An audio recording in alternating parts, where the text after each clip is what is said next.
तो hello friends, आज हम अपना मॉडर्न हिस्ट्री का लेक्चर नंबर 20 स्टार्ट कर रहे हैं। इंडियन नेशनल मूवमेंट 1990 से 1922 तक। ठीक है। तो इसको समझने से पहले हम ब्रिटिशर्स की एक पॉलिसी देख लेते हैं, कैरेट एंड स्टिक की।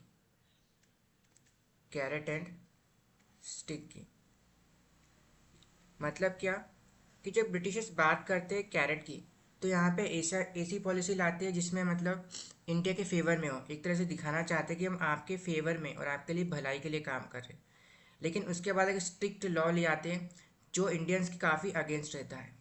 ठीक है। तो फॉर एग्जांपल हम बात करें मॉन्टेग्यू डिक्लेरेशन की। हमें बात करें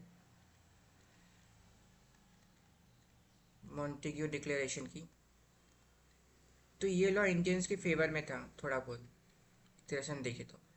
ब्रिटिश यहाँ पे दिखाना चाहते हैं कि हम आपके भलाई के लिए काम करना चाहते हैं, जो कि आता है 1970 में 17 में। इसका रीज़न क्या होता है?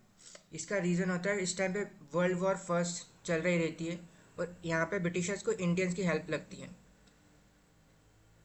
और यहाँ पे ब्रिटिशर्स को 1917 में वर्ल्ड वॉर की वजह से इंडियंस की हेल्प लगती है। अब चूंकि इंडियंस को खुश करना चाहते हैं ताकि इंडियंस ज़्यादा से ज़्यादा सोल्जर जो है यहाँ पे पार्टिसिपेट करें और उनकी हेल्प करें, ब्रिटिशर्स लाते हैं मॉन्टेग्यू डिक्लेरेशन। ठीक है। लेकिन जैसे उनको पता चलता है कि ठीक है, अब मॉन्टेग वर्ल्ड वॉर के टाइम पे अमेरिका उनके साथ आ गया है। पहले इनिशियल स्टेज में वर्ल्ड वॉर के फर्स्ट के टाइम पे अमेरिका साथ में नहीं था, आगे चल के आता है। तब यहाँ पे ब्रिटिशर्स को मालूम पड़ जाता है, या फिर वर्ल्ड वॉर एंड होने के बाद, कि हमें वापस से स्ट्रिक्ट लॉ लाना चाहिए इंडियंस के लिए। और वो लाते हैं एक तरह से 1918 के समथिंग अराउंड, जिसको हम बोलते हैं रॉलेट एक्ट। और रॉलेट एक्ट में आपको पता ही है क्या होता है, जलियांवाला बाग मैसेकर होता है। जलियांवाला बाग मैसेकर।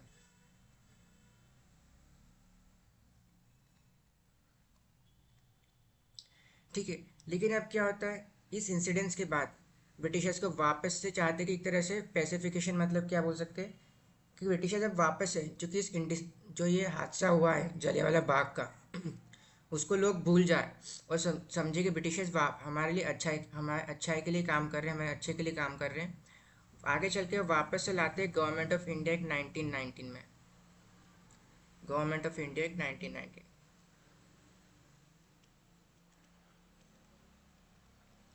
ठीक है। तो ब्रिटिशर्स यहाँ पे क्या यूज़ करते हैं, कैरेट स्टिक, मतलब एक तरह से आपको एक कैरेट देंगे, बताएंगे कि आपकी भलाई के लिए काम करते हैं, हमारी मदद करो। देन यहाँ पे परेशान करने के लिए एक स्टिक ला देंगे जिसमें कुछ ना कुछ प्रॉब्लम यहाँ पे क्रिएट होती है। देन वापस इसको सुधारने के लिए वापस से एक कैरेट ला के देंगे। ठीक है। तो इसी को क्या बोलते हैं हम, कैरेट स्टिक पॉलिसी।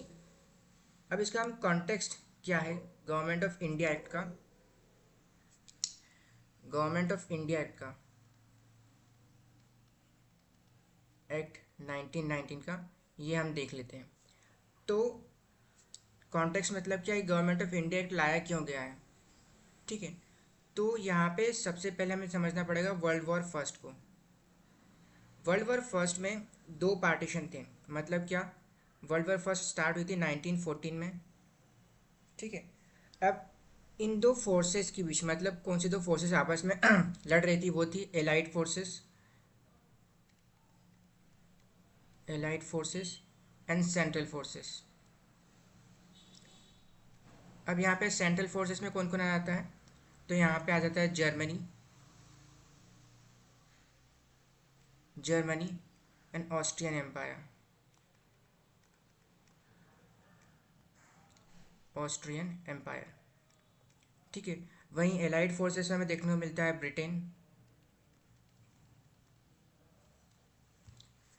ब्रिटेन। यहाँ पे हमें देखने को मिलता है फ्रांस और रशिया, और रशियन एम्पायर, उस टाइम का रशियन एम्पायर।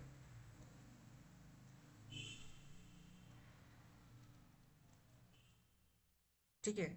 हमें ये फोर्स यहाँ पे देखने को मिलती है। तो यहाँ पे इनके बीच आपस में वॉर चल रही होती है। अब इस टाइम पे क्या होता है, 1915 में आगे चल के 1915 में आगे चल के क्या होता है, इटली और ओटोमन एम्पायर भी इस वॉर को ज्वाइन कर लेते हैं।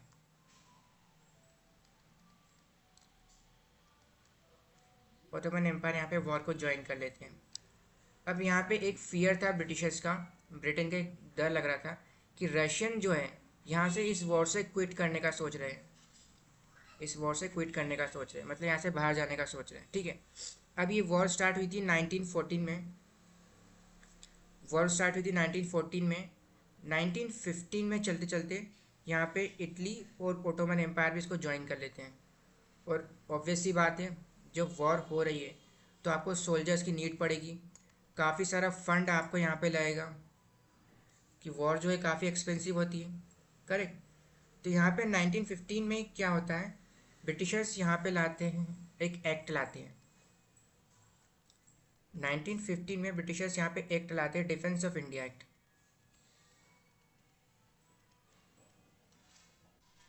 Defence of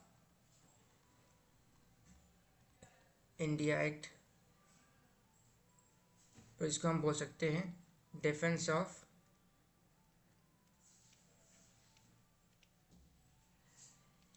rails act. ठीक है, अब यहाँ पे ब्रिटिशर्स इस एक्ट को लाते हैं 1915 में, जिसको हम फादर ऑफ रॉलेट एक्ट भी बोलते हैं, जिसको हम फादर ऑफ रॉलेट एक्ट भी बोलते हैं।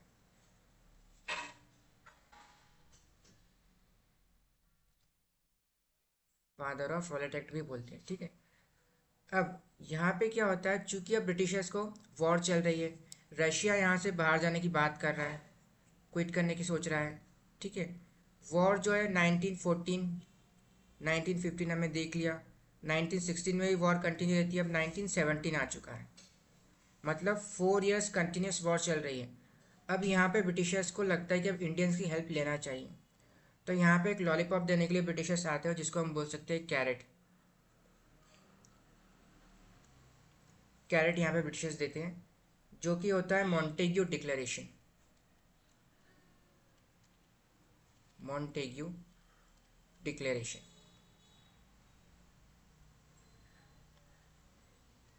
ठीक है, यहाँ पे मिलता है। अब मॉन्टेग्यू डिक्लेरेशन और इसको देखने से पहले पहले एक और पास में जाते हैं, और 1909 में हम एक बार बात करते हैं, 1909 में। ठीक है, उस टाइम के जो सेक्रेटरी ऑफ स्टेट है, उस टाइम के जो सेक्रेटरी ऑफ स्टेट हैं, जिसको हम बोलते हैं एसओएस, जो कि लंदन में बैठते हैं पार्लियामेंट में, इंडियन हाउस में। ठीक है, यहाँ पे एक क्वेश्चन पूछा जाता है, why British present in India, why British present in India, और उनका पर्पस क्या है। ठीक है, पूछा जाता है आप ब्रिटिश इंडिया में है तो पर्पस क्या है इंडिया में।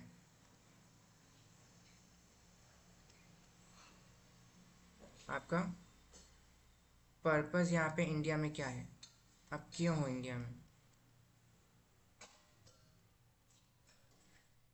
इनका सीधा सीधा को आंसर आता है मॉन्टेग्यू का, सॉरी मॉर्ले जी का, यहाँ पे मॉर्ले का, मॉर्लेमेंटो रिफॉर्म के टाइम पे, कि ब्रिटिशर्स जो है इंडिया में रूल करना चाहते हैं, कि हम यहाँ पे इंडिया में रूल करना चाहते हैं, और यहाँ पे स्वराज, जो भी लोग स्वराज की बात कर रहे हैं वो बराबर बात कर रहे हैं सेडिशन की, मतलब एक तरह से अगेंस्ट द ब्रिटिश रूल के बात कर रहे हैं और इन्हें पनिशमेंट मिलना चाहिए।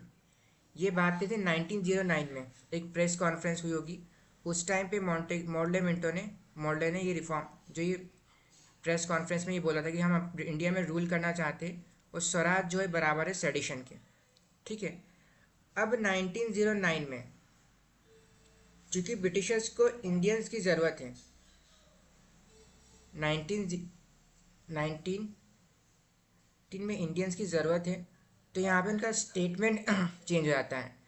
अब यहाँ पे जो एसओएस है, सेक्रेटरी ऑफ स्टेट है, वो चेंज हो चुका है अब तक, जिसको हम अब वो पर्सन है मॉन्टेग्यू, अब ये यहाँ पे सेक्रेटरी ऑफ स्टेट है।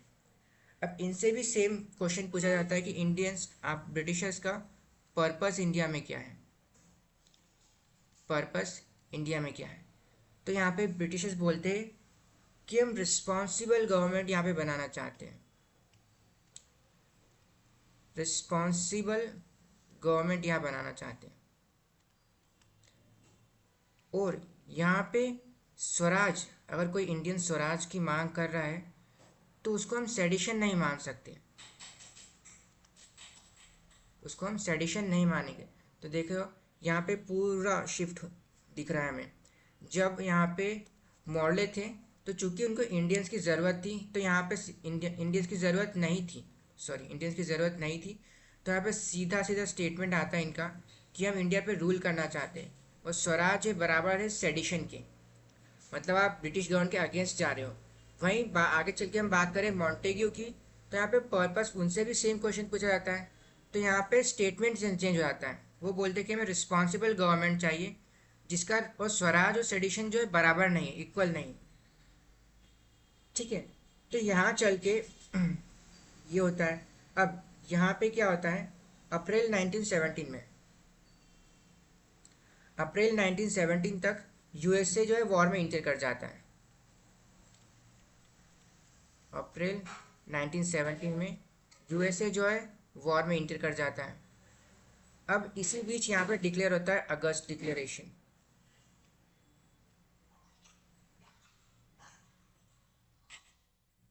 अगस्त डिक्लेरेशन जिसको हम बोलते हैं मॉन्टेग्यू डिक्लेरेशन।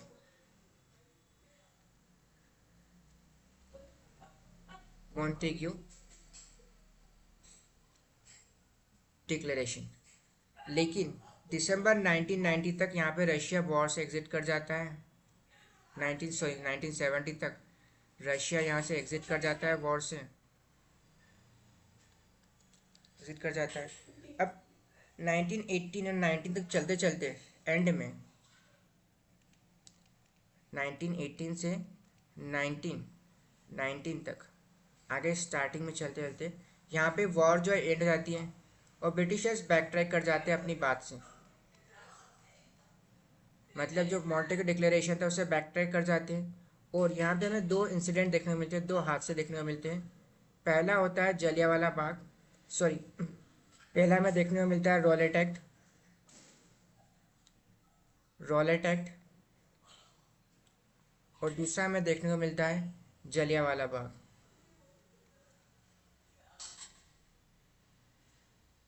ठीक है, तो इस तरह से ब्रिटिशर्स मॉन्टेग्यू डिक्लेरेशन के थ्रू एक कैरेट का यूज़ करते हैं फंसाने के लिए, और देन वापस से अपनी बात पे बैक ट्रैक कर जाते हैं वॉर के एंड होने के बाद, और हमें रॉलेट एक्ट देखने को मिलता है और जलियांवाला बाग मैसेकर देखने को यहाँ पे मिलता है। ठीक है, अब यहाँ पे हम आते गर अब हम यहाँ पे समझते government of India act 1990। Government of India act 1990 कि ये था क्या। ठीक है, तो इसको हम बोलते हैं Montagu and Chelmsford's reform. Montagu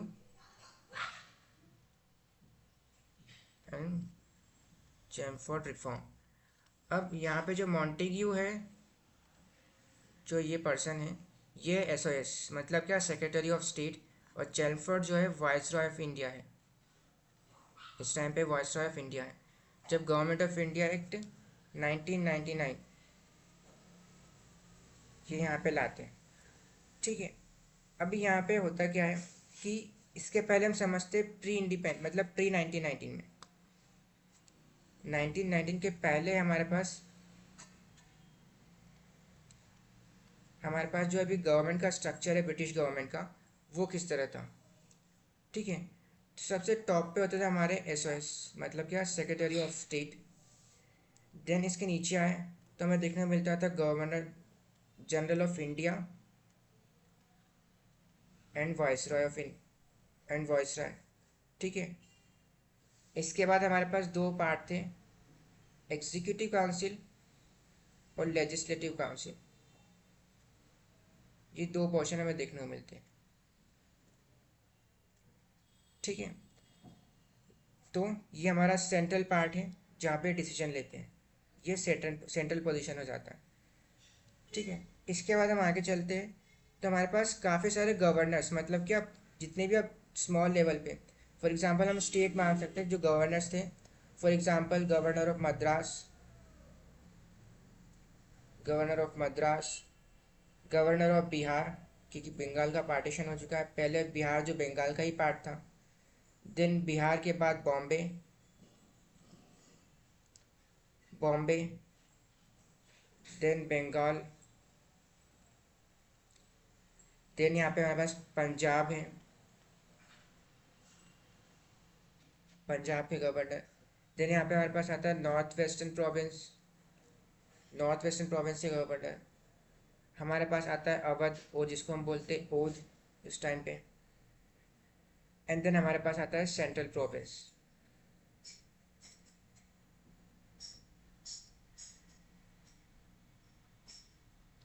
ठीक है, तो अभी तक हमारे पास ये स्ट्रक्चर हम फॉलो करते हुए चल रहे हैं, और हमारे पास टोटल जो है 8 गवर्नर्स हैं डिफरेंट डिफरेंट प्रोविंसेस में।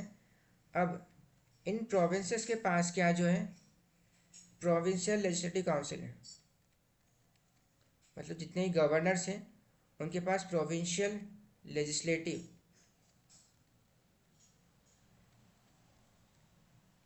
काउंसिल है। ठीक है, तो ये स्ट्रक्चर अभी हमारा कंप्लीट होता है बन के प्री 1919 के बीच में। ठीक है, अब हम आगे देखें तो गवर्नमेंट ऑफ इंडिया एक्ट 1919 यहाँ पे बोलता क्या है, और ब्रिटिशर्स यहाँ पे दिखाना क्या चाहते हैं, शो क्या करना चाहते हैं कि हम जो है यहाँ पे रिस्पॉन्सिबल गवर्नमेंट लाना चाहते हैं। क्योंकि 1919 जो ये एक्ट आया है वो आया है जलियांवाला बाग के बाद, जलियांवाला बाग मैसेकर के बाद। और ब्रिटिशर्स यहाँ पे चूँकि अपने आप को एक अच्छा पर्सन और एक अच्छी गवर्नमेंट दिखाना चाहते हैं, यहाँ पे ये इंडियंस को ज़्यादा से ज़्यादा इंक्लूड करना चाहते हैं एडमिनिस्ट्रेशन में। चूँकि सिर्फ ये भी एक दिखावा था, लेकिन यहाँ पे इस स्ट्रक्चर में प्रोविंशियल लेजिस्लेटिव काउंसिल जो है यहाँ पे गवर्नर्स के पास है, प्रोविंसेस के पास, इसमें इंडियंस की जो संख्या है, इंडियंस जो है वो बढ़ते जा रहे थे। ठीक है, तो इसको हैंडल करने के लिए ब्रिटिशर्स क्या करते हैं आगे हम देखते हैं। तो गवर्नमेंट ऑफ इंडिया के आने के बाद स्ट्रक्चर यहाँ पे चेंज हो जाता है। ठीक है, तो पहले हमारे पास थे secretary of state plus 15 members, ये पहले का पोजीशन था। ठीक है, अब यहाँ पे क्या आता है हाई कमीशन।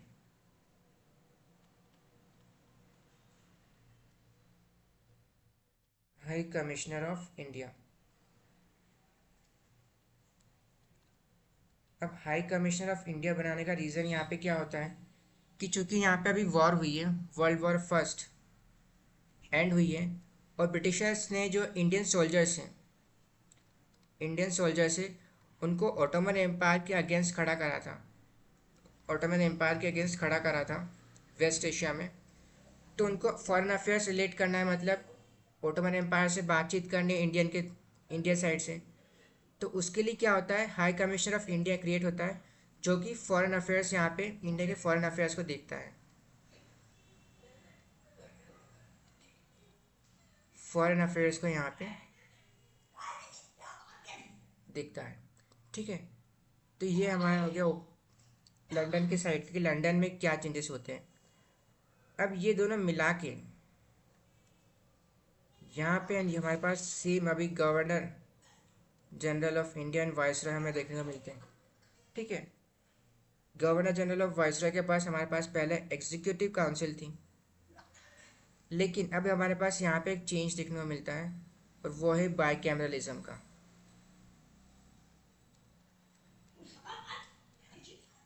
बाईकैमरलिज्म का अब इसका मतलब यहाँ पे क्या होता है, बाईकैमरलिज्म में यहाँ पे बनाई जाती है central legislative council, central legislative council and central state council, central legislative council and central state council. ठीक है, तो इसका रीज़न यहाँ पे सिंपल है कि ब्रिटिशर्स इंडियंस को यहाँ पे लाना चाहते हैं, तो ऑब्वियस सी बात है उनको थोड़ी चेंजेस यहाँ पे करना पड़ेंगे। अब अभी जो central legislative council executive council हम देख रहे हैं यहाँ पे, और जो बाईकैमरलिज्म का कंसेप्ट है, तो आप इसको मान सकते हो लोकसभा, और स्टेट काउंसिल जो है राज्यसभा, राज्यसभा। ठीक है। तो हमें ये स्ट्रक्चर हमें सेंट्रल साइड में देखने को मिलता है, इंडियन सेंट्रल साइड में। ओके, अब इसके बाद आता है प्रोविंसेस। तो हमारे पास 8 प्रोविंसेस अभी भी यहाँ पे हैं। अब इसके स्ट्रक्चर में भी चेंज करना है, लेकिन फर्स्ट थिंग यहाँ पे है कि जो यहाँ पे चेंजेस लाए जा रहे हैं, बाय कैमरलिज्म ये सब के, इसमें कंसेप्ट आता है, ब्रिटिशर्स लाते हैं इम्पीरियल लिस्ट।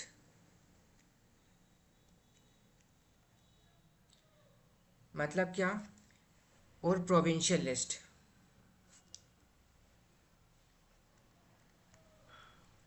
प्रोविंशियल लिस्ट मतलब यहाँ पे ब्रिटिशर्स पार्टीशन कर देते सब्जेक्ट्स का, पार्टीशन कर देते सब्जेक्ट्स का, कि इन कुछ सब्जेक्ट ऐसे हैं जिस पे जो है गवर्नर जनरल की वाइसरॉय क्या काउंसिल जो है, सेंट्रल लेजिस्लेटिव काउंसिल, ये बनाएगी ये सब्जेक्ट। इसको हम बोलते हैं इम्पीरियल लिस्ट और सेंट्रल लिस्ट। सेंट्रल लिस्ट और कुछ सब्जेक्ट जिन पे प्रोविंशियल गवर्नमेंट जो है यहाँ पे सब्जेक्ट पे वर्क करेगी, तो उनको हम बोलते हैं प्रोविंशियल लिस्ट, और इन पे लॉज बनाएगी जिसको हम बोलते हैं प्रोविंशियल लिस्ट। ठीक है, अब यहाँ पे प्रोविंशियल लिस्ट बनाते हैं। अब प्रोविंशियल लिस्ट चूंकि यहाँ पे कुछ पावर जो है प्रोविंसेस को दी जा रही है, यहाँ पे गवर्नर ऑफ बंगाल, बॉम्बे, मद्रास यहाँ पे बैठ रहे हैं। अब हमने इसके पहले भी देखा था प्रोविंशियल लेजिस्लेटिव काउंसिल जो है, इसमें इंडियंस की संख्या, इंडियंस के नंबर इंक्रीज होते जा रहे हैं। और Britishers through out the period, मतलब जब भी उन्हें रूल किया ब्रिटिशर्स ने इंडिया में, यहाँ पे ये कभी नहीं चाहते कि इंडियंस के पास कुछ भी पावर आए, इंडियंस के पास कुछ भी पावर आए, यहाँ पे ब्रिटिशर्स ये नहीं चाहते हैं। तो यहाँ पे होगा क्या, हमें प्रोविंशियल लिस्ट में डायरकी देखने को मिलेगी। डायरकी मतलब क्या? ब्रिटिशर्स पहले से प्रोविंशियल लेजिस्लेटिव काउंसिल हुआ करती थी गवर्नर प्रोविंसेस में, अब इसको दो पार्ट में डिवाइड कर देते हैं ब्रिटिशर्स, दो पार्ट में डिवाइड कर देते हैं। पहला होता है एग्जीक्यूटिव काउंसिल,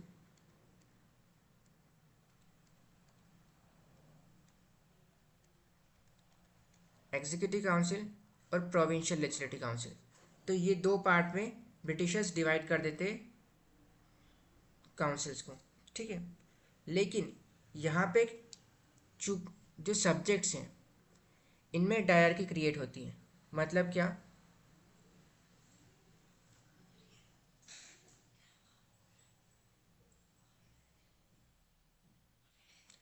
यहाँ पे सब्जेक्ट में डायरकी क्रिएट करते हैं ब्रिटिश।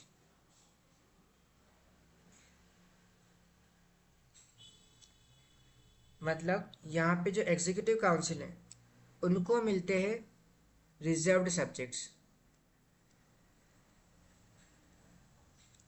Reserved subjects.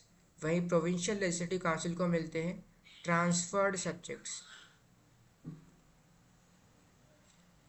अब इस ट्रांसफर्ड सब्जेक्ट्स में एक इशू होता है कि यहाँ पे अननेसेसरी मतलब यूजलेस सब्जेक्ट और टॉपिक्स हैं जिस पे आपको पावर दी गई है, और जो मेन टॉपिक्स हैं, इंपॉर्टेंट आईएमपी टॉपिक्स हैं, वो अभी भी गवर्नर के अंडर काम कर रहे हैं, मतलब गवर्नर ही उस पर डिसीजन लेगा। ठीक है, तो जो सब्जेक्ट का डिफ्रेंसिएशन मतलब जो सब्जेक्ट को सेपरेशन किया है, इसको हम बोलते हैं डायरकी। ठीक है, तो यहाँ पे ब्रिटिशर्स डायरकी यहाँ पे लाते हैं। ओके, तो यही सब क्या होता है गवर्नमेंट ऑफ इंडिया एक्ट में, गवर्नमेंट ऑफ इंडिया एक्ट 1919 में लाया जाता है।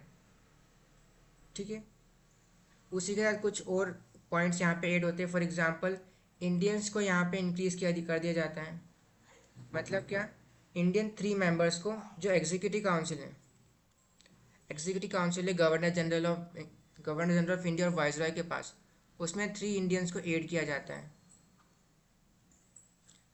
3 इंडियंस को ऐड किया जाता है। ठीक है, उसी के साथ यहाँ पे सेपरेट इलेक्टोरेट्स यहाँ पे क्रिएट किए जाते हैं, सेपरेट इलेक्टोरेट्स यहाँ पे क्रिएट किए जाते हैं, जिसमें आते हैं एंग्लो इंडियंस, एंग्लो इंडियंस,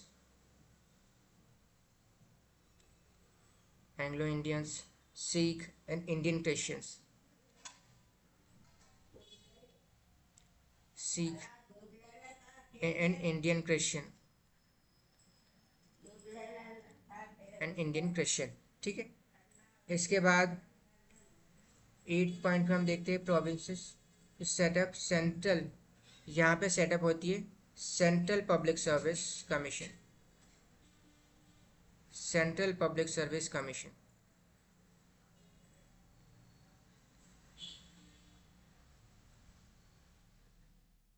जिसको हम बोलते हैं यूपीएससी, ठीक है। अब यहाँ पे नेक्स्ट पॉइंट आता है, यहाँ पे वुमेन्स को जो है वोटिंग राइट दिया जाता है, वुमेन को यहाँ पे वोटिंग राइट दिया जाता है बेस्ड ऑन इनकम, मतलब इनकम के बेसिस पे यहाँ पे वुमेन्स को वोटिंग राइट दिया जाता है, ठीक है। तो ये हमारा फिनिश होता है government of India act 1919। Okay, अब इसके बाद हम स्टार्ट करते हैं अपना नेक्स्ट टॉपिक जो है रॉलेट सत्याग्रह, रॉलेट सत्याग्रह।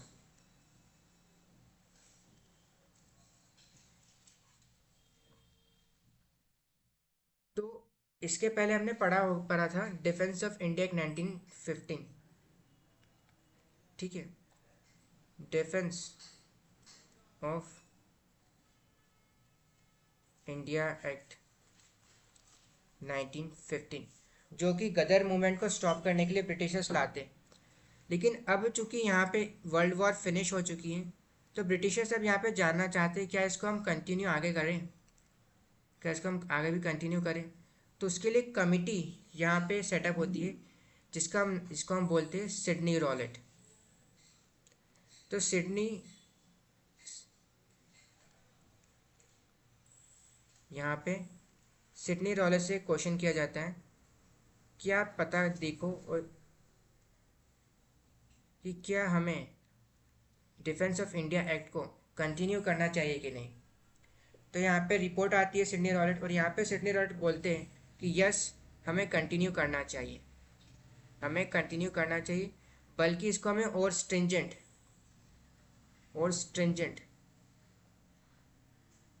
मतलब और कड़क और स्ट्रॉन्ग लॉ यहाँ पे लाना चाहिए ताकि हम इंडिया में इजीली रूल कर सकें, ठीक है। तो इसके कारण यहाँ पे होता क्या है कि ब्रिटिशर्स वापस से अब इंडिया में आता है रॉलेट एक्ट, ठीक है। अब रॉलेट एक्ट यहाँ पे बोलता क्या है, रॉलेट एक्ट, तो ब्रिटिशर्स यहाँ पे लाते हैं रॉलेट एक्ट। अब रॉलेट एक्ट यहाँ पे क्या बोलता है कि इंडियंस जो है सिडिशन के बेसिस पे, अगर फॉर एग्जांपल आप कहीं बाहर मार्केट में सामान लेने गए हो और किसी पुलिस वाले ने आपसे सुन लिया कि जो ब्रिटिश गवर्नमेंट है बहुत बेकार काम कर रही है, तो ठीक है इसी बात पे आपको 2 साल के लिए अरेस्ट कर दिया जा सकता है, 2 इयर्स के लिए विथआउट ट्रायल, 2 साल के लिए आपको अरेस्ट किया जा सकता है विथआउट ट्रायल, ठीक है। यहाँ पे आप हेबियस कॉर्पस, इस केस में आप हेबियस कॉर्पस फाइल नहीं कर सकते। हेबियस कॉर्पस मतलब क्या कि प्रेजेंट द बॉडी, ठीक है।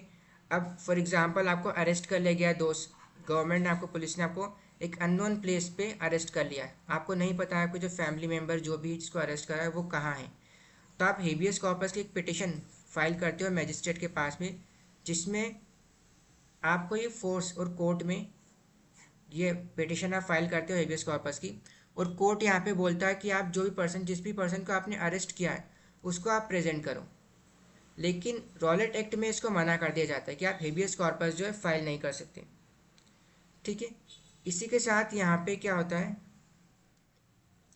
एक स्पेशल सेल बनाई जाती है, स्पेशल सेल बनाई जाती है 3 जज हाईकोर्ट जज की, ठीक है, 3 हाईकोर्ट जज की, जो अगर अपना डिसीजन यहाँ पे सुना दे तो आप इसके अगेंस्ट अपील नहीं कर सकते, इसके अगेंस्ट आप अपील नहीं कर सकते। फॉर एग्जांपल आपके यहाँ पे इंडिया में होता है कि आप सुप्रीम कोर्ट से, आप फॉर एग्जांपल हाई कोर्ट में कुछ पिटिशन डाला, आप केस हार गए, तो आप उस सुप्रीम कोर्ट यहाँ से जा सकते हो, कुछ विद इन एक पर्टिकुलर टाइम पीरियड के अंदर अंदर सुप्रीम कोर्ट में अपील कर सकते हो। तो यहाँ से ये पावर छीन ली जाती है, ठीक है। यहाँ पे उसी के साथ आपको वारंट, मतलब कि आप बिना वारंट के आपको अरेस्ट किया जा सकता है। उसी के साथ पुलिस को बहुत ज़्यादा पावर यहाँ पे मिल जाती है कि मतलब एक तरह से एक आपसी मतभेद, फॉर एग्जांपल एक पुलिस ऑफिसर इसके कारण जिसको कुछ परेशानी है एक पर्टिकुलर इंडिविजुअल से, अब उसको चूंकि इस इंडिविजुअल को परेशान करना है, उसको बस रॉलेट एक्ट का यूज़ करके अरेस्ट कर लेगा और बोल देगा गवर्नमेंट से कि ये जो है ब्रिटिश गवर्नमेंट के अगेंस्ट काम करना चाहता है सेडिशन के थ्रू, तो उसको अरेस्ट किया जा सकता है। तो इस रॉलेट एक्ट में जब प्रोटेस्ट होता है तो एक स्लोगन दिया जाता है, एक स्लोगन बोलते हैं, no appeal, no appeal, no दलील, नो वकील। चूँकि रॉलेट एक्ट में ना ही आपको लॉयर मिल रहा था, आपकी कोई दलील यहाँ पे सुप्रीम कोर्ट सुनेगा नहीं, और ना ही आप कहीं पे अपील कर सकते हो, ठीक है। तो यहाँ पे क्या होता है, इसके पहले जहाँ, ठीक है, तो यहाँ तक हमने देखा रॉलेट एक्ट के बारे में। अब इसके पहले जब हम बात करें सत्याग्रह की, महात्मा गांधी जितने भी सत्याग्रह लॉन्च करें वो थे लोकल लेवल पे। अब यहाँ पे महात्मा गांधी प्रॉपर क्या बोल सकते हैं टाइम का वेट कर रहे थे कि जहाँ पे हम ऑल इंडिया लेवल पे और मास मूवमेंट यहाँ पे ला सकें, ठीक है। तो उसी के चलते यहाँ पे रॉलेट एक्ट आता है। अब महात्मा गांधी इसको क्या बोलते हैं, ब्लैक एक्ट। ब्लैक एक्ट मतलब ये बहुत बुरा कानून है। और यहाँ पे सत्याग्रह लॉन्च करते किस नाम से, सत्याग्रह, सत्याग्रह सभा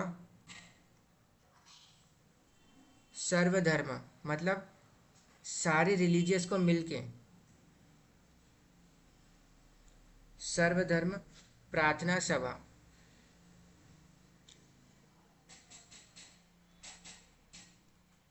प्रार्थना सभा। तो ये बोलते हैं महात्मा गांधी, ठीक है, कि हम एक मीटिंग ऑर्गेनाइज कर रहे हैं जो कि सारे धर्म के लोग मिलके इस रॉलेट एक्ट के अगेंस्ट प्रार्थना करेंगे, तो फॉर्म ऑफ प्रोटेस्ट, ठीक है। तो यहाँ पे महात्मा गांधी अपना सत्याग्रह लॉन्च करते हैं। अब यहाँ पे सत्याग्रह में क्या बोलते हैं, तो यहाँ पे सीधा सीधा आता है कि आप लोग प्रोटेस्ट करो, मतलब क्या, आप जो कर सकते हो, मतलब ब्रिटिश के स्कूल को बॉयकॉट करो, बॉयकॉट करो, खादी का यूज़ करो, जितने भी ब्रिटिश के आइटम्स हैं, प्रोडक्ट्स हैं, वो परचेज मत करो। यहाँ पे एक और चीज़ यहाँ पे आती है, ठीक है, कि यहाँ पे प्रोविंशियल लेजिस्लेटिव काउंसिल, जहाँ पे फर्स्ट टाइम इंडियंस को पार्टिसिपेशन करने को मिला है, उसको बॉयकॉट करो, ठीक है। तो इस तरह सभी लोगों को एक तरह से जो जो आपको तरीका दिखे उस थ्रू, उस चीज़ के थ्रू यहाँ पे सत्याग्रह आप अपना लॉन्च कर सकते हो। आप जेल में चले जाओ, परेशान करो ब्रिटिशर्स को। इस तरह ये मैसेज जो सत्याग्रह महात्मा गांधी लॉन्च करते हैं, ठीक है। अब ये सत्याग्रह कंटिन्यू रहता है। अब चूंकि सब लोगों का अपना अपना तरीका है सत्याग्रह लॉन्च करने का, महात्मा गांधी ने बोला सत्याग्रह लॉन्च करो, कुछ लोग वायलेंस पे उतर आते हैं कि ठीक है हम यहाँ पे जो है ब्रिटिश गवर्नमेंट जितने कॉलेजेस जो ऑफिसेस है उनको बर्न कर देंगे, जला देंगे, तोड़ फोड़ करेंगे, ठीक है। अब इसी टाइम पीरियड में क्या होता है, वर्ल्ड वॉर जो एंड हो चुकी है, और पंजाब में, पंजाब के जो 80% सोल्जर्स थे वो कहाँ से आए थे, पंजाब से। मतलब वर्ल्ड वॉर के टाइम पे जो सोल्जर्स की भर्ती हुई थी 80% पंजाब से हुई थी, ठीक है। अब वर्ल्ड वॉर ख़त्म होने के बाद पंजाब में लोग एक्सपेक्ट तो करेंगे कि उनके रिटर्न में क्या मिलेगा, कि मतलब वर्ल्ड वॉर फिनिश होने के बाद हमने ब्रिटिशर्स को एक वॉर जिताई है, तो यहाँ पे ब्रिटिशर्स हमें कुछ ना कुछ तो देंगे, ठीक है। लेकिन ऐसा होता नहीं है। इसके बदले यहाँ पे क्या मिल जाता है उनको, रॉलेट एक्ट। इसके बदले उनको क्या मिल जाता है यहाँ पे, रॉलेट एक्ट। तो यहाँ पे क्या होता है, 9 अप्रैल 9 अप्रैल 1919 में दो फेमस और काफ़ी अच्छी पर्सनालिटी जो पंजाब में थी, सफुद्दीन किचलू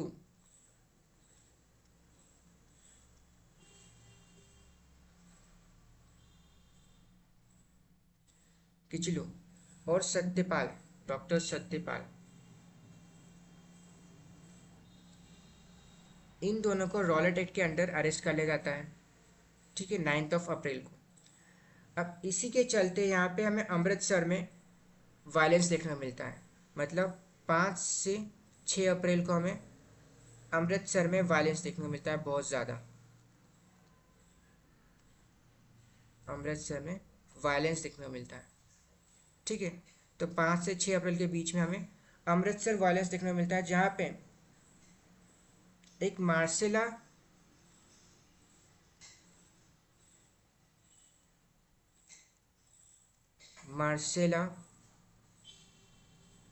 शेवोर्ड करके एक नन है।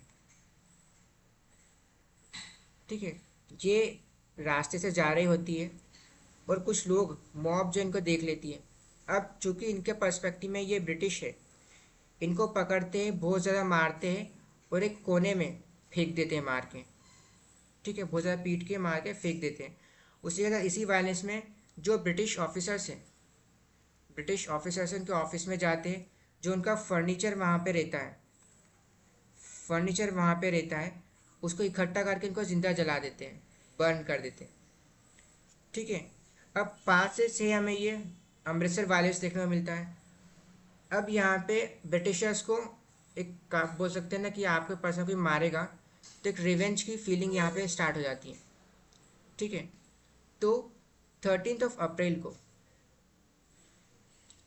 13 अप्रैल 1919 में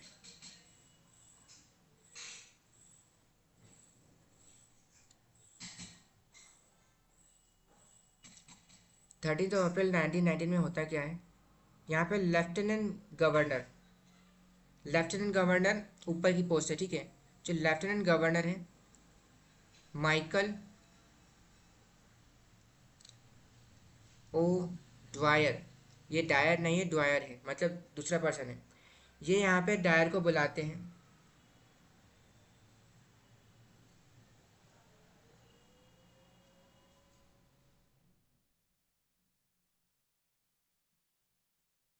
ये यहाँ पे डायर को बुलाते और यहाँ पे ओरल फॉर्म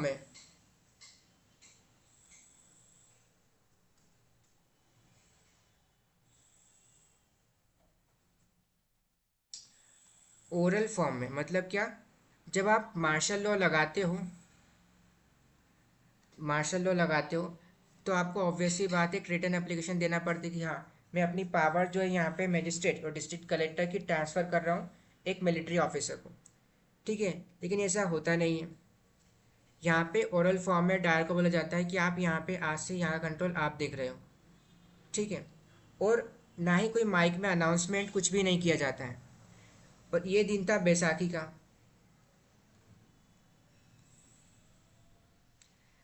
दिन था। अब यहाँ पे जलियांवाला बाग एक प्लेस है,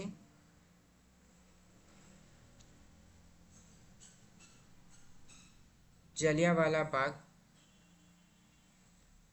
एक प्लेस पे लोग इकट्ठा होते हैं और बैसाखी का फेस्टिवल जो है वो सेलिब्रेट करने के लिए इकट्ठा होते हैं। अब यहाँ पे जो इतना बड़ा ग्रुप जो लोग हैं, अब इस प्लेस है, यहाँ पे एक सिंगल गेट है एंट्री का, यहाँ पे एक वेल है। ठीक है, अब जो लोग इकट्ठे हुए, ज़्यादातर लोग जो है सिर्फ एक फेस्टिवल सेलिब्रेट करने के लिए यहाँ पे इकट्ठा हुआ है, और एक स्मॉल पोर्शन के लोग हैं जो यहाँ पे डॉक्टर सत्यपाल और सफुद्दीन किचलू को जो अरेस्ट किया है उसके अगेंस्ट काम करने का सोच रहे हैं। ठीक है, अब यहाँ पे डायर आता है, मार्शल लॉ लग चुका है, लेकिन यहाँ पे पब्लिक को जो है बताया नहीं गया है, अवेयर नहीं करा गया है। ठीक है, तो यहाँ पे जनरल डायर आते हैं और अपनी मशीन गन लाते हैं। अब यहाँ पे ऑर्डर देते हैं कि मशीन गन जो है आप मेन गेट में अंदर जलियांवाला बाग के अंदर ले जाओ। लेकिन यहाँ पे क्या होता है, मशीन गन ट्रक गेट छोटा था तो मशीन गन अंदर जा नहीं पाती है। उसके बाद क्या होता है, डायर अपने सोल्जर्स को इंटर करने को बोलते हैं और बिना कुछ अनाउंसमेंट करे यहाँ पे 1600 बुलेट्स फायर की जाती है कंटिन्यूसली। सब लोग इधर उधर भागते हैं, कुछ लोग मारे जाते हैं, कुछ लोग स्टैम्पीड से मर जाते हैं, कुछ लोग अपनी जान बचाने के लिए वेल में कुएं में कूद जाते हैं। ठीक है, तो एक ये भयानक मैसेकर यहाँ पे हमें जलियांवाला बाग मैसेकर देखने को मिलता है। एंड ऑब्वियसली बात है, डायर के अगेंस्ट कंप्लेन फाइल होती है, लेकिन यहाँ पे ब्रिटिश ऑफिसर्स जो है यहाँ पे दिखाते हैं सिंपैथी डायर के साथ, जो कि उसको सस्पेंड कर दिया जाता है। उसके अंदर कोई कार्रवाई नहीं करी जाती है, ठीक है, उसके अंदर कोई कंप्लेन फाइल नहीं करी जाती है, बस उसको एक तरह से सस्पेंड कर दिया जाता है। तो सिंपैथी के थ्रू ब्रिटिशर्स की जो एक ऑर्गेनाइजेशन है वो डायर के लिए एक फंड का अरेंजमेंट करता ताकि वो अपनी अच्छी लाइफ कंटिन्यू कर सकें, फंड के थ्रू अपनी अच्छी लाइफ कर सके, इसीलिए ब्रिटिश का जो ऑर्गेनाइजेशन है वो मनी कलेक्ट करती है। ठीक है, अब जनरल डायर के इस मैसेकर को देखते हुए हंटर कमीशन का सेटअप होता है। ठीक है, लेकिन इसके थ्रू क्या होता है, जनरल डायर को सिर्फ सस्पेंड और एक तरह से जॉब से निकाल दिया जाता है, कोई पनिशमेंट यहाँ पे उनको नहीं मिलती है। ठीक है, अब कांग्रेस और यहाँ पे काफ़ी सारे डिफरेंट डिफरेंट कमिटीज़ यहाँ पे सेटअप होती है और काफ़ी सारे लोग अलग अलग जजमेंट यहाँ पे देते हैं, लेकिन डायर को कुछ पनिशमेंट या कुछ प्रॉपर जस्टिस यहाँ पे मिलता नहीं लोगों को। ठीक है, तो क्या होता है 1940 के अराउंड 13 मार्च 1940 के अराउंड 13 मार्च 1940 के अराउंड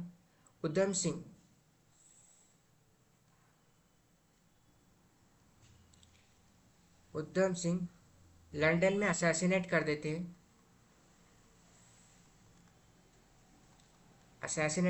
हैं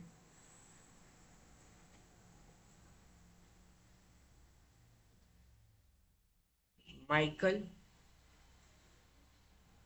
वुडवायर को।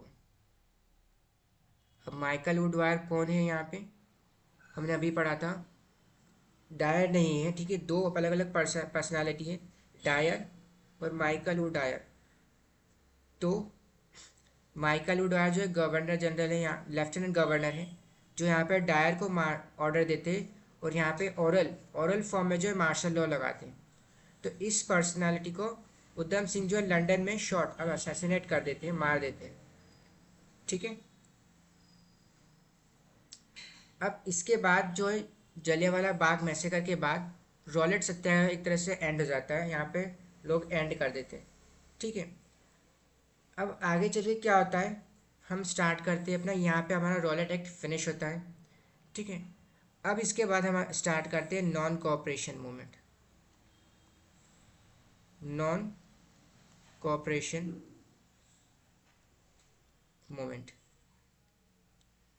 ठीक है, अब वर्ल्ड वॉर के एंड होने के बाद 1918 में जर्मनी के साथ ट्रीटी एक साइन हुई थी, जिसको हम बोलते हैं ट्रीटी ऑफ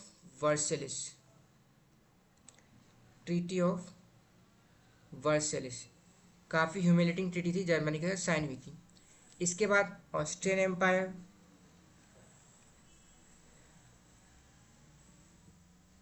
एम्पायर और देन ऑटोमन्स। अब वर्ल्ड वॉर फिनिश होने के बाद क्या होता है, जो यहाँ का सुल्तान और खलीफा रहता है,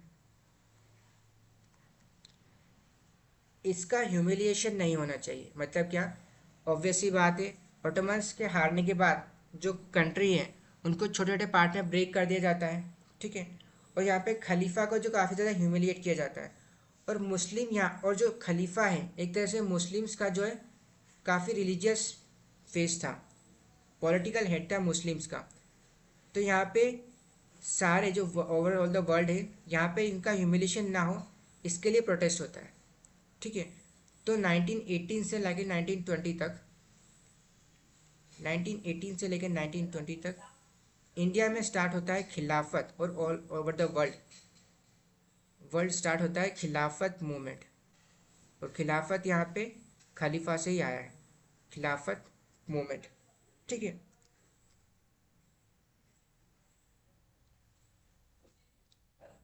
अब खिलाफत मूवमेंट स्टार्ट होता है तो यहाँ पे दो ब्रदर्स थे, मुस्लिम ब्रदर्स, जो ये मूवमेंट जो है स्टार्ट करते हैं।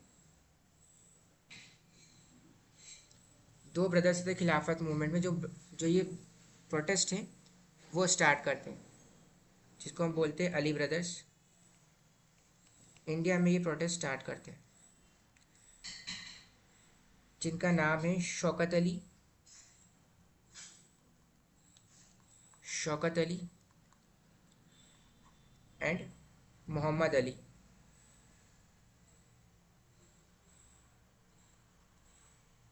मोहम्मद अली, ये दो पर्सन रहते हैं। अब खिलाफत मूवमेंट यहाँ पे जब स्टार्ट होता है तो महात्मा गांधी का यहाँ पे कहना था, और कांग्रेस का, महात्मा गांधी का यहाँ पे बोलना था कि खिलाफत मूवमेंट के साथ हमें एक ऑल इंडिया मूवमेंट स्टार्ट करना चाहिए। खिलाफत conference saw the possibility of mass and United non cooperation, मतलब सारे रिलीजियस को मिलके खिलाफत मूवमेंट को सपोर्ट करना चाहिए और एक मास इंडियन मूवमेंट को हमें यहाँ पे स्टार्ट करना चाहिए। ये यहाँ पे बोला था महात्मा गांधी का। ठीक है, लेकिन यहाँ पे जो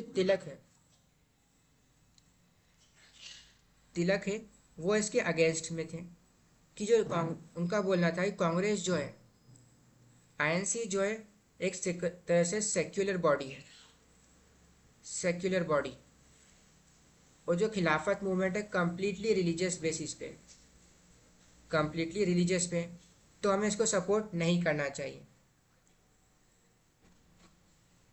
ठीक है, तो हमें इसको सपोर्ट नहीं करना चाहिए। लेकिन आगे चल के क्या होता है, तिलक की डेथ हो जाती है, बाल गंगाधर तिलक की डेथ हो जाती है। अब सबसे बड़ा ऑपोजिशन जो था तिलक के साइड से ही था। ठीक है, तो यहाँ पे तिलक की डेथ होने के बाद अगस्त 1920 में NCM non cooperation movement plus खिलाफत मूवमेंट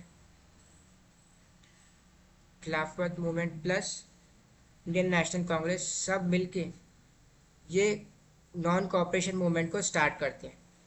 ठीक है, सितंबर 1920 में क्या होता है, अब यहाँ पे दो सेशन, कलकत्ता में एक सेशन हेल्ड किया जाता है, जिसको हम बोलते हैं कलकत्ता सेशन। ठीक है, इसके बाद वापस से दिसंबर 1920 में एक और सेशन को हेल्ड किया जाता है, जिसको हम बोलते हैं नागपुर सेशन, नागपुर सेशन, जिसके आगे चल के ऑल इंडिया लेवल पे खिलाफत मूवमेंट को और नॉन कोऑपरेशन मूवमेंट को दोनों को ऐड करके कंटिन्यू किया जाता है। ठीक है, अब इस खिलाफत और नागपुर मूवमेंट में बोलते क्या है कि यहाँ पे बॉयकॉट करा जाता है काफ़ी सारी चीज़ों को, बॉयकॉट करा जाता है काफ़ी सारी चीज़ों का। For example schools and colleges, legislative council, जो लॉ कोर्ट्स है उनको बॉयकॉट करा जाता है। फॉरेन क्लोथ यहाँ पे बॉयकॉट करा, फॉरेन क्लोथ जितने भी आइटम्स हैं उनको बॉयकॉट करा जाता है। ठीक है, गवर्नमेंट ऑनर्स और टाइटल्स जो दे रखे लोगों को, उसका भी बॉयकॉट करा जाता है। तो ये सब चीज़ें को यहाँ पे बॉयकॉट करा जाता है। ठीक है, अब यहाँ पे इसी इंसिडेंस के चलते यहाँ पे क्या होता है, हमें एक इंसिडेंस देखने को मिलता है चौरी चौरा का। इसी मूवमेंट के चलते हमें यहाँ पे देखने को मिलता है, हादसा देखने को मिलता है चौरी चौरा का।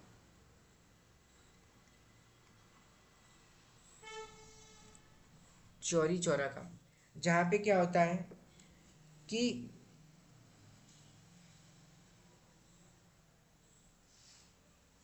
यहाँ पे जो एक पुलिस ऑफिसर है, वो जो प्रोटेस्ट कर रहे रहते लोग, जो प्रोटेस्ट करते हैं उनको शॉट कर देता है, मार देता है। इसमें से एक पर्सन की डेथ हो जाती है। तो यहाँ पे इसके अगेंस्ट फिर बाद में मॉब जो लोग रहते हैं गुस्सा हो जाते हैं, और यहाँ पे सभी पुलिस वालों को 22 पुलिस ऑफिसर जो है भाग कर पुलिस स्टेशन में छिप जाते हैं, पुलिस स्टेशन में अपने आप को बंद कर लेते हैं। तो यहाँ पे जो मॉब है इन पूरी पुलिस स्टेशन को बर्न कर देती है और सभी लोगों को जिंदा जला दिया जाता है, सभी लोगों को जिंदा जला दिया जाता है, ठीक है। और इस इंसिडेंस के बाद क्या होता है, महात्मा गांधी जो है कॉल्ड ऑफ, यहाँ पे जो नॉन कोऑपरेशन मूवमेंट है, एनसीएम नॉन कोऑपरेशन मूवमेंट, इसको बंद कर देते हैं, ठीक है। अब इसका रीज़न यहाँ पे सबसे ज़्यादा लोग यहाँ पे क्रिटिसाइज़ करते हैं चोरी चोरा के बाद कि महात्मा गांधी जो काफ़ी वीक पर्सनालिटी है, उन्होंने एक अच्छा खासा मूवमेंट जो है यहाँ पे क्लोज कर दिया, ठीक है, ऐसा नहीं करना चाहिए था।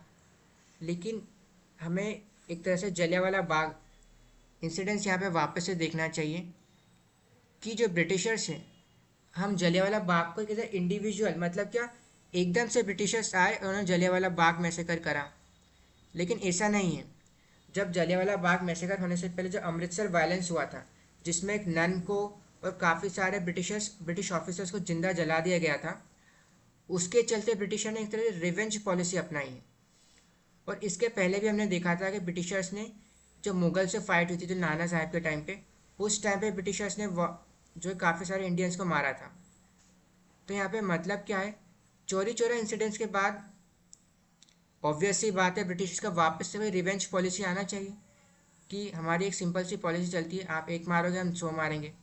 अब सेम ब्रिटिशर्स यहाँ पे करे तो काफ़ी सारे इंडियंस को वापस से वो मार सकते हैं। तो यहाँ पे होता क्या है, चोरी चोरा इंसिडेंट्स के बाद महात्मा गांधी पूरा ब्लेम जो है खुद ले लेते हैं। महात्मा गांधी पूरा ब्लेम जो है खुद ले लेते हैं कि जो यहाँ पे जो 22 लोगों को मारा गया है और जिन लोगों को मारे गए वो मेरे कारण हुआ है, ठीक है। तो यहाँ पे इसके बाद महात्मा गांधी को जो अरेस्ट कर लिया जाता है, महात्मा गांधी को अरेस्ट कर लिया जाता है, ठीक है। और इसी के चलते यहाँ पे ब्रिटिशर्स का जो डायरेक्शन, मतलब जो ध्यान है, ब्रिटिशर्स का जो ध्यान है वो डाइवर्ट हो जाता है महात्मा गांधी की तरफ, और ब्रिटिशर्स ऐसा कोई स्ट्रिक्ट पॉलिसी अब इसके बाद लाते नहीं चोरी चोरा के बाद, ठीक है। तो यहीं पे हमारा आज का लेक्चर